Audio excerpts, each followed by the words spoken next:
Okay, S1, today we're going to look at the forces topic. Now, there's some clues on the screen, so you can work out, related to the forces topic, which famous scientists are these the clues for.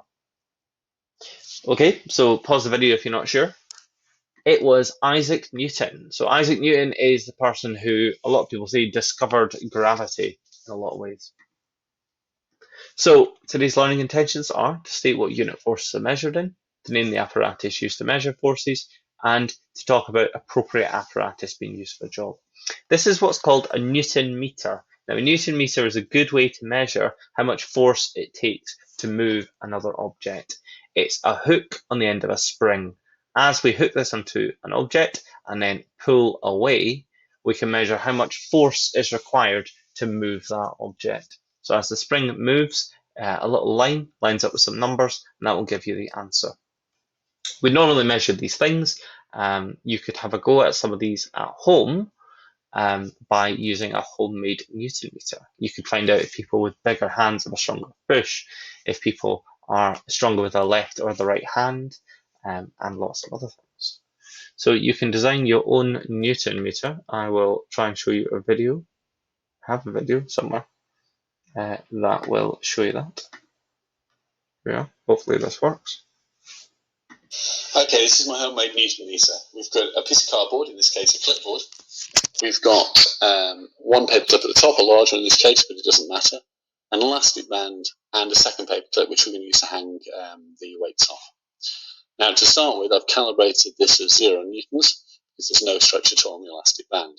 And now we're going to calibrate it for the other newtons. So here I've got a 100 gram weight. I'm going to hang it off a homemade Newton meter. I'm going to take my pen, and at the bottom of the paper clip, I'm going to mark that as being 1 Newton. I'm going to take this off again.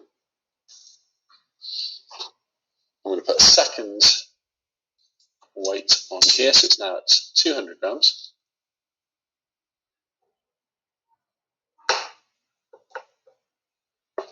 Okay.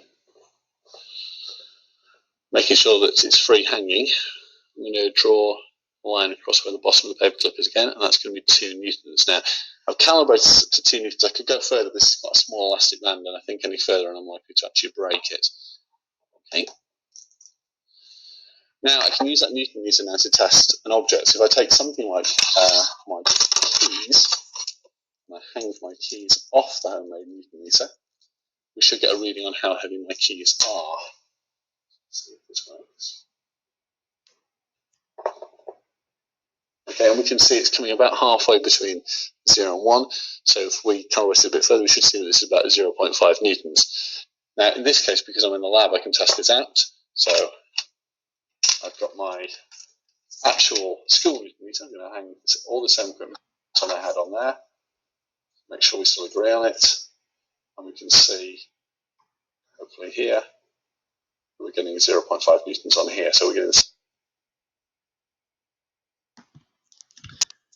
So that's very good. That guy's showing us how to make our own Newton meter. So you could have a go at that at home if you wanted and see if you can make your own Newton meter. Measure different things around the house. So we should know what force is measured in. It's measured in a Newton. So Newton. That's 1 Newton. Technically, a Newton is the force required to move 100 grams of mass.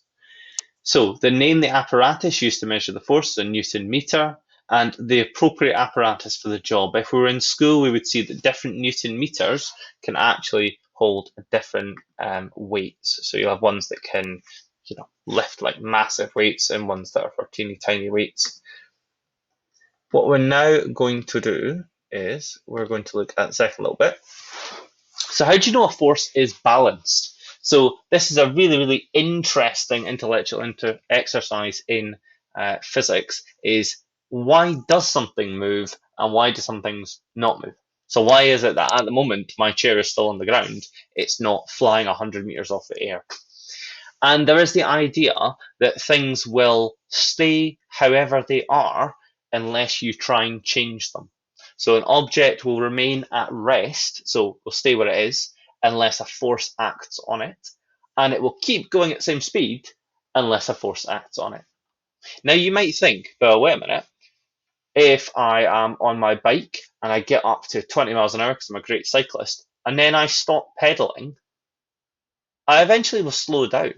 Even on a straight road, or even with a slight decline, eventually I will stop. So I've not changed anything. Why have I stopped? And that's because, as well as you applying a force forward, so the bike has a force applied to it to get it to a cruising speed, and then when you stop applying that force, there's another force that slowly acts against it, and it pushes in the opposite direction and slows it down until you come to a stop and you fall off your bike.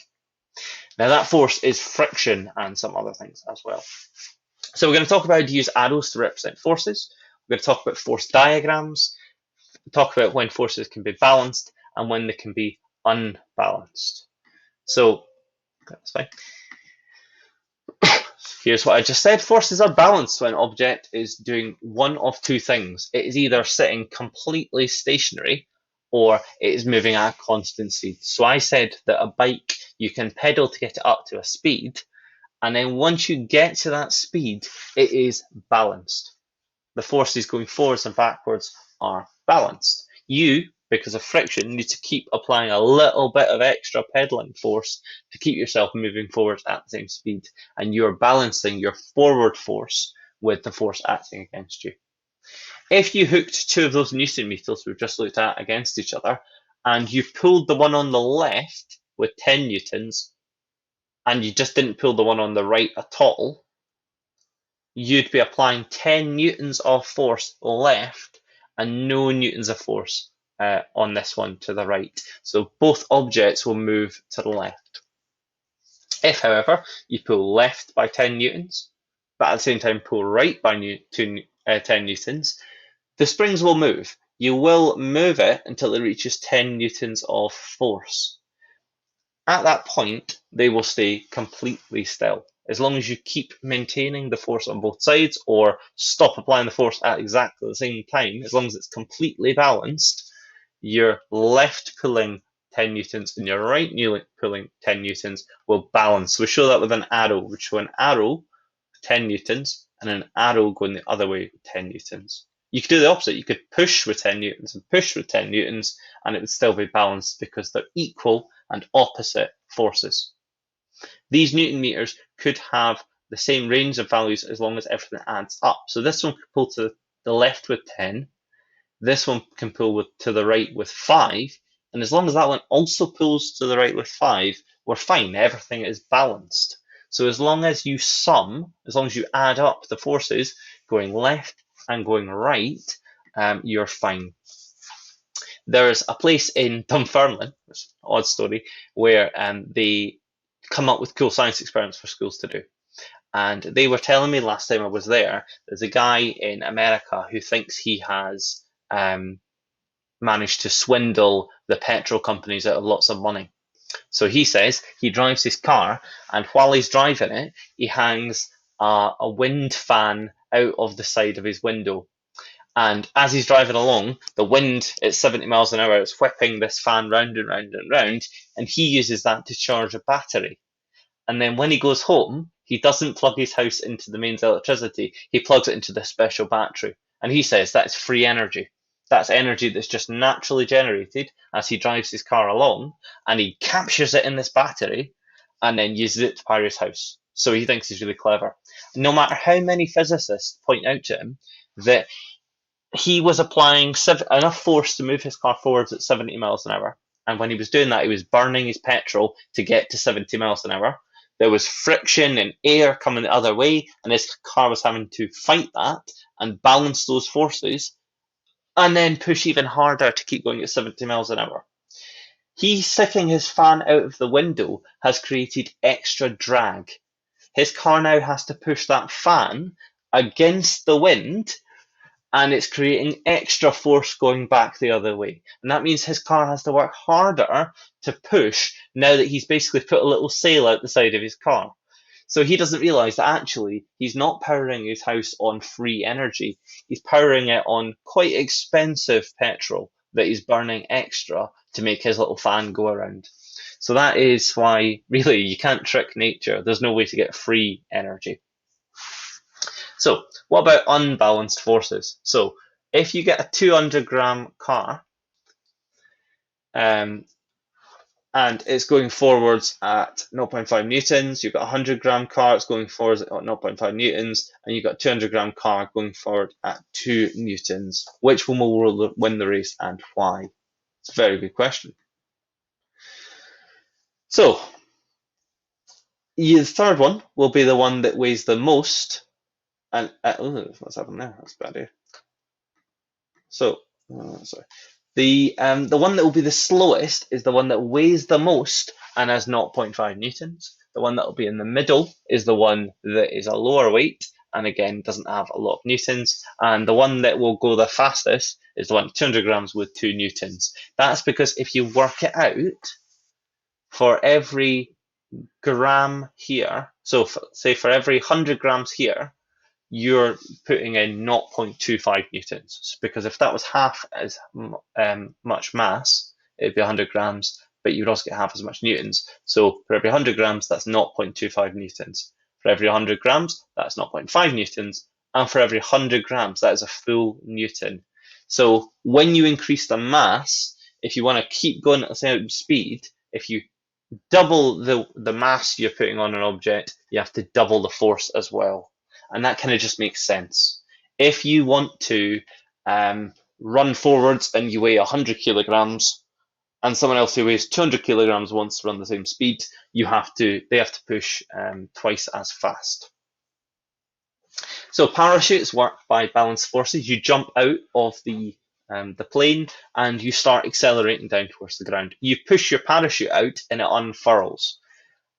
And the parachute gets the raw end of the deal here, because the air is now hitting it really, really hard.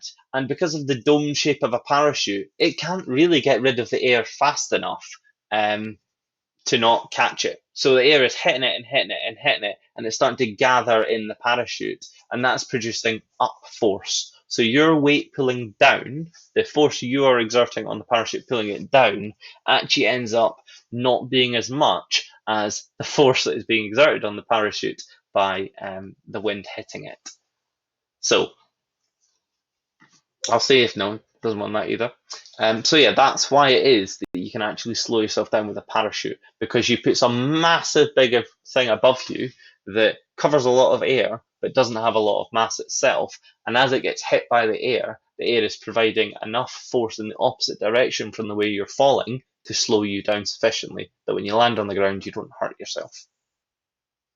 When you're in the plane, the force that you're pushing down on the plane's ground is being balanced by the force of the wind on the back of here.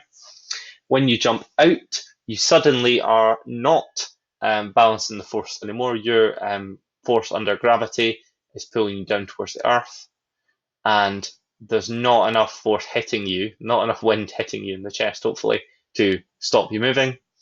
When you put your parachute up, you would eventually slow down. This is suggesting that if you wait long enough, you will reach a constant speed. At this speed, the guy is accelerating. So weight down, uplift the plane, weight down, not enough air resistance, and eventually you will balance your weight and your air resistance. You slow down with a parachute because your weight down isn't as big as the air resistance. Number 5, you weight down suddenly, again, you slow down here because when you put your parachute out, suddenly the air resistance is higher than your the weight pushing down, and then when it balances you're here, and then unbalanced when you land. So suddenly you're pushing down and the earth is pushing up hard enough that you are not sinking into the ground. So hopefully we understand how arrows represent forces. So in this example here, it shows the direction that force is being applied. We can have arrows pointing up and arrows pointing down. We can have arrows pointing left and right. That is how you label forces in a diagram. You should always put the number of newtons of force that is being applied as well. You can tell when forces are balanced because the numbers should add up. If you have an arrow going up, what's happening there? With 10 newtons, If you want it to be balanced, you need an arrow going the other way that adds up to 10. It can be a 2 and an 8, or a 3 and a 7, a 4 and a 6, a 5 and a 5, a 1 and a 9, whatever. As long as the forces are equal and opposite, they are balanced. If one of the forces is not as big as the other, they are unbalanced. Hopefully that makes sense. Please do ask if there's anything about that you don't get.